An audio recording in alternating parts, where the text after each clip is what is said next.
প্রিয় শিক্ষার্থী, বাবা অনলাইন ক্লাসে তোমাদের স্বাগতম জানাচ্ছি। আমি জিএম বিল্লাল হোসেন, প্রভাষক পদার্থবিজ্ঞান। আমি নিউটনিয়ান বলবিদ্যা থেকে কিছু সৃজনশীল প্রশ্ন তোমাদের সলভ করাচ্ছিলাম। তারই ধারাবাহিকতায় আজকে আরও একটি প্রশ্ন নিয়ে সলভ করানোর চেষ্টা করব। দেখো, এখানে দিনাজপুর বোর্ড 17 সালের একটি প্রশ্ন লেখা আছে। প্রশ্নটি আমি পড়ছি, তোমরা মনোযোগ সহকারে শোনো। নয়ন 25 গ্রাম ভরের একটি পাথর খণ্ডকে 1 মিটার দীর্ঘ একটি সুতার সাহায্যে বৃত্তাকার পথে ঘোরাচ্ছে। পাথর খণ্ডটি প্রতি সেকেন্ডে 5 বার ঘুরছে। পাথরের ঘূর্ণন সংখ্যা একই রেখে সুতার দৈর্ঘ্য দ্বিগুণ করা হলো। সুতা সর্বাধিক 40 নিউটন বল সহ্য করতে পারে। কৌণিক বেগ কি? পরম শূন্য তাপমাত্রায় গ্যাসের অণু স্থির থাকে, ব্যাখ্যা করো। প্রথম ক্ষেত্রে পাথরের কৌণিক ভরবেগ নির্ণয় করো। আর নয়ন সুতার দৈর্ঘ্য দ্বিগুণ করে সফলভাবে ঘূর্ণন সম্পন্ন করতে পারবে কি, গাণিতিকভাবে বিশ্লেষণ করতে হবে। তাহলে প্রথম যে প্রশ্নটি আছে, দেখো কৌণিক বেগ কি। প্রথম শিখব কৌণিক বেগ।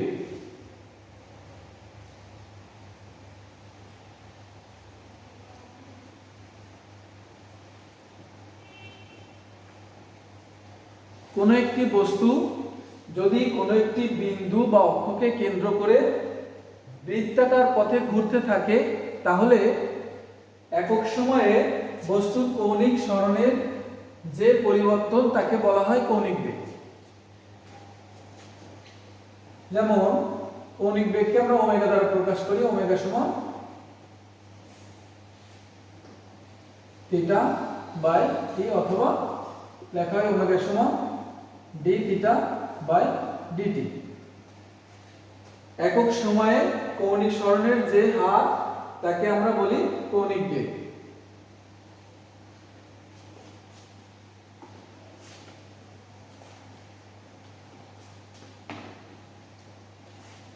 পরম শূন্য তাপমাত্রায় গ্যাসের অণু স্থির থাকে। খ নাম্বার, পরম শূন্য তাপমাত্রার ক্ষেত্রে গ্যাসের অণু স্থির থাকে।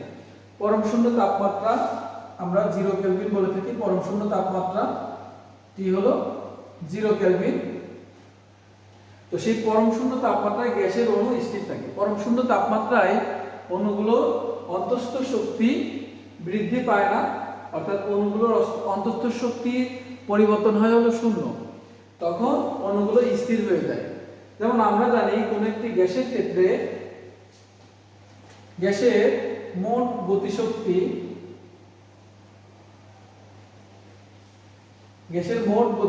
E সমান রাইজ টু এনআরটি। এই সমীকরণটি আমাদের জানা আছে। এখানে n হলো মোল সংখ্যা, E হলো গতিশক্তি, R হলো মোলার গ্যাস ধ্রুবক, যার মান 8.31 জুল পার কেলভিন পার মোল, T হলো পরম তাপমাত্রা। তো পরম শূন্য তাপমাত্রার ক্ষেত্রে এই শক্তির পরিমাণ কি হয়? দেখো, পরম শূন্য তাপমাত্রার ক্ষেত্রে যদি 1 মোল গ্যাস বিবেচনা করি, 1 মোল গ্যাসে মোট গতিশক্তি E সমান RT, অর্থাৎ n সমান 1। আবার T এর মান হলো পরম শূন্য তাপমাত্রায়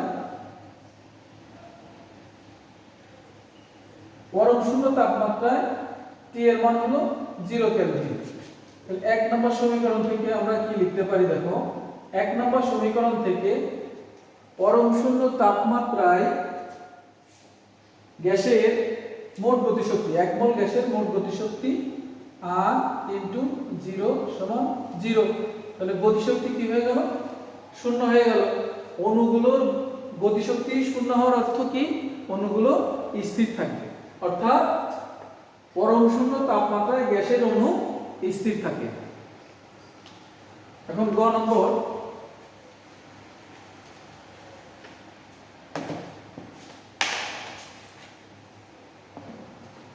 নম্বরে দেখো, প্রথম ক্ষেত্রে পাথরের কৌণিক ভরবেগ নির্ণয় করো। পাথরের কৌণিক ভরবেগকে পাথরটির কৌণিক ভরবেগ।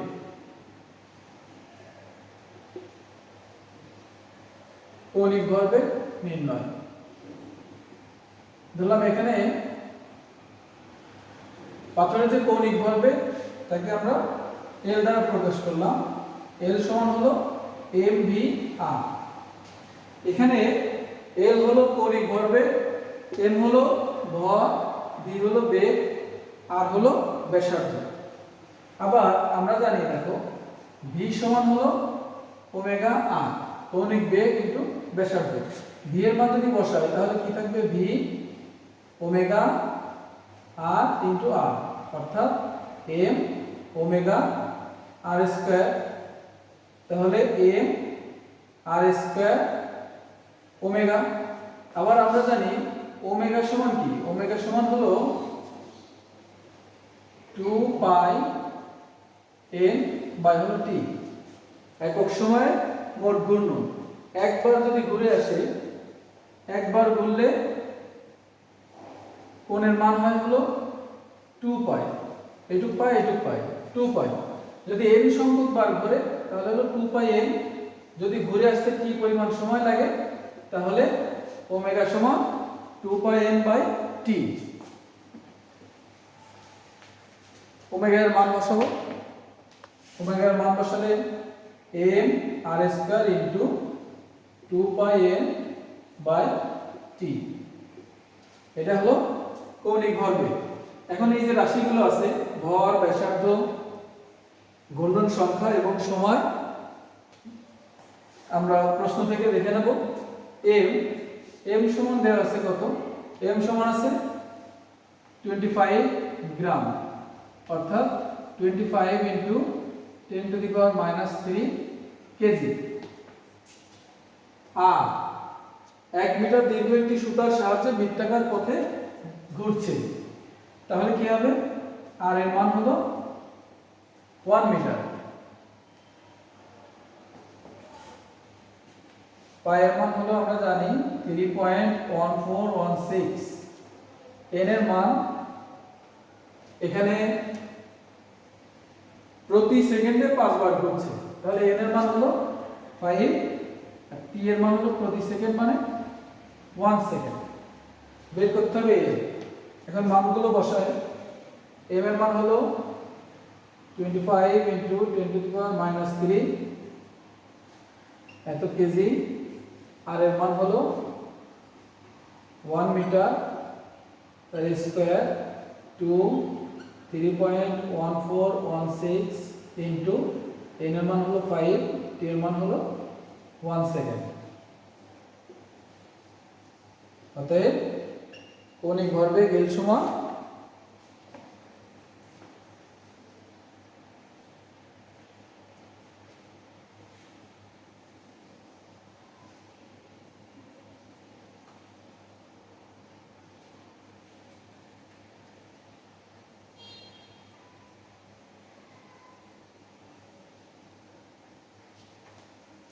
.7854।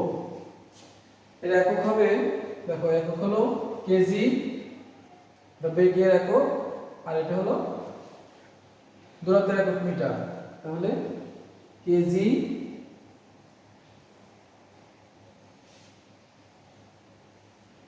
Metre square per second. এটা হলো কৌণিক ভরবেগের একক। অতএব নির্ণেয় কৌণিক ভরবেগ 0.7854 kg metre square per second.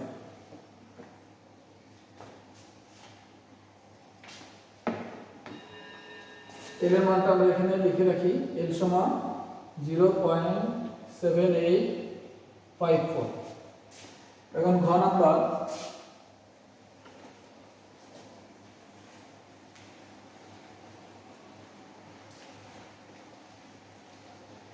ঘ নম্বরের ক্ষেত্রে কি আছে দেখো, নয়ন সুতার দৈর্ঘ্য দ্বিগুণ করে সফলভাবে ঘূর্ণন সম্পন্ন করতে পারবে কি?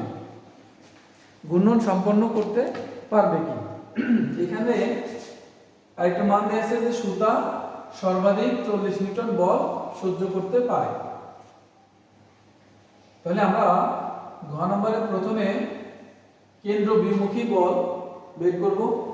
একটি সুতা যদি একটি নির্দিষ্ট বিন্দুকে কেন্দ্র করে, এখানে একটি ভর আছে, সুতা বেঁধে যদি ঘোরাতে থাকি তাহলে কি হয়? ঘোরাতে থাকলে এই যে এম ভরের যে বস্তুটি আছে, এই বস্তুটি একটা বল লাভ করে কেন্দ্রের দিক বরাবর, ব্যাসার্ধ বরাবর কেন্দ্রের দিকে, তাই হলো কেন্দ্রমুখী বল। আবার বাইরের দিকে সমপরিমাণ বল ক্রিয়াশীল থাকে, যেটা কেন্দ্র থেকে ব্যাসার্ধ বরাবর বাইরের দিকে, এটা হলো কেন্দ্র বিমুখী বল। কেন্দ্রমুখী বল কেন্দ্র বিমুখী বলের সমান হয়। সেক্ষেত্রে আমরা এখানে আমাদের একটি সূত্র জানা আছে, এফসি সমান mv স্কয়ার বাই হলো আর। এই সূত্রটাই আমাদের জানা আছে।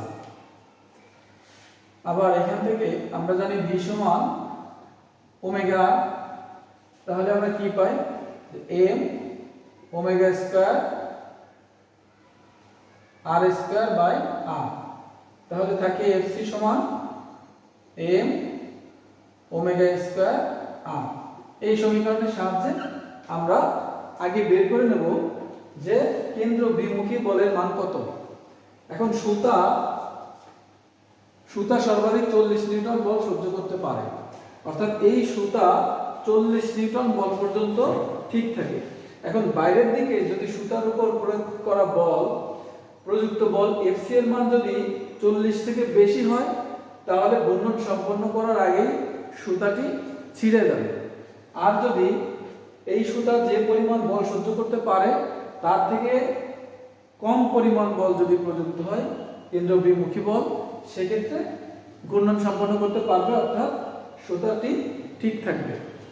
তাহলে আমরা এখন বের করব যে কেন্দ্র বিমুখী বল এক্ষেত্রে কত। সফলভাবে ঘূর্ণন সম্পন্ন করতে গেলে কেন্দ্র বিমুখী বল 40 নিউটন বল থেকে কম হতে হবে। তাহলে এখন আমরা বের করব সুতার দৈর্ঘ্য দ্বিগুণ করা হলে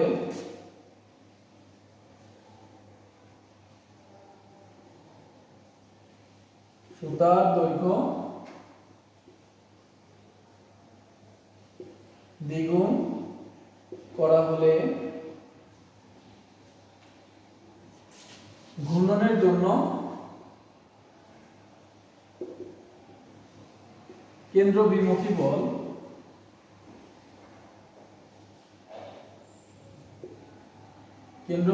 বল সমান m ওমেগা স্কয়ার r।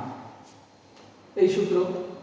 তাহলে এখানে m ওমেগার মান 2 পাই n বাই t তার স্কয়ার ইনটু r। এখন মানগুলো আমরা লিখি। এখানে দেখো m এর মান কত ছিল? 25 গ্রাম ইনটু 10⁻³ কেজিতে রাখলাম। পাইয়ের মান হলো 3.1416, n হলো 5 বার ঘূর্ণন সম্পন্ন করে, t হলো 1 সেকেন্ড, আর হবে, এবার দেখো সুতার যে দৈর্ঘ্য ছিল 1 মিটার, এবার হলো তার দ্বিগুণ, তাহলে এবার হবে 2 মিটার। মান বসে কেন্দ্র বিমুখী বল বের করব। m এর মান হলো 25 into 10⁻³ KG, 2 into 3.1416 into 5 by হলো 1 সেকেন্ড তার স্কয়ার ইনটু 2 মিটার। এবার আমরা দেখব যে কত আসে।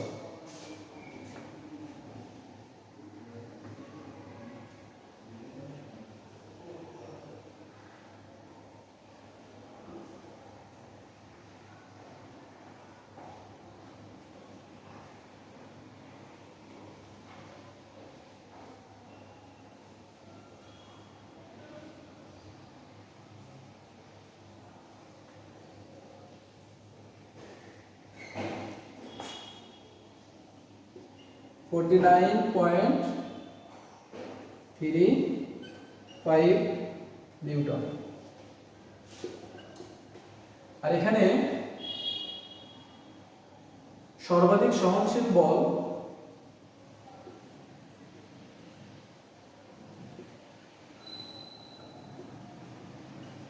সর্বাধিক সহনশীল বল F সমান হলো 40 নিউটন। তাহলে এখন আমরা এই দুটো যদি তুলনা করি, দেখো কেন্দ্র বিমুখী বল সর্বাধিক সহনশীল বল থেকে কেন্দ্র বিমুখী বলটা বেশি।